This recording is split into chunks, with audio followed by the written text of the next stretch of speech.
జనరల్గా ఎవరైనా సరే వీకెండ్స్లో సరదాగా బయటకు వెళ్తుంటారు ఫ్యామిలీతో తినొద్దామని చెప్పేసి. కానీ ఇప్పుడు ఎక్కడికి వెళ్ళాలి, ఎక్కడ తినాలి, ఏ రెస్టారెంట్లో సేఫ్ మనకు, అసలు బయటకు వెళ్ళడం అవసరమా, అక్కడ తినడం అవసరమా, ఇంట్లో చేసుకుంటూ అయిపోతుంది కదా అనేదాకా వచ్చింది పరిస్థితి.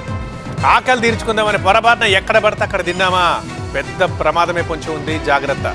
కొన్నిసార్లు తప్పక తినాల్సిన పరిస్థితి ఉంది.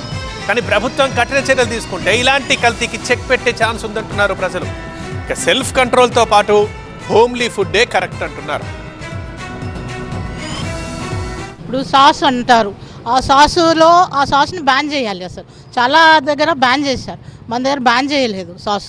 ఆ సాస్లో చాలా ఇది ఉంది, బ్యాడ్ బ్యాక్టీరియా, అది వాళ్ళకి తెలియక తినేస్తున్నారు. యూత్ చాలా మట్టుకు అట్లాంటి దానికి వ్యసనం అయిపోయారు వాళ్ళు. చదివాను కొన్ని రెస్టారెంట్లో అది మైనస్ అనేది కూడా బ్యాన్ చేశారని న్యూస్లో చూశాను. అయినా మళ్ళీ కొన్ని రెస్టారెంట్లు కంటిన్యూ చేస్తున్నాయని కూడా ఇచ్చారు.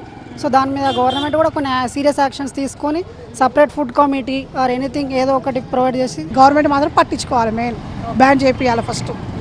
మెయిన్ సార్స్ అవన్నీ ఉన్నాయి కదా, అల్లం ఎల్లిగడ్డ అని డూప్లికేట్ ఆయిల్ ఏదో డూప్లికేట్ వస్తున్నాయి. ఇప్పుడు మొత్తం బ్యాన్ చేస్తేనే సెట్ అవుతారు. మా పిల్లలు కూడా తింటారు బయట, కానీ మా మావానికి ఎన్ని చెప్పినా వినాడు. ఆయిల్ కూడా బాగుండదురా, మన ఇంట్లో చేసుకుంటేనే బాగుంటుంది అంటే మా వాడు వినాడు.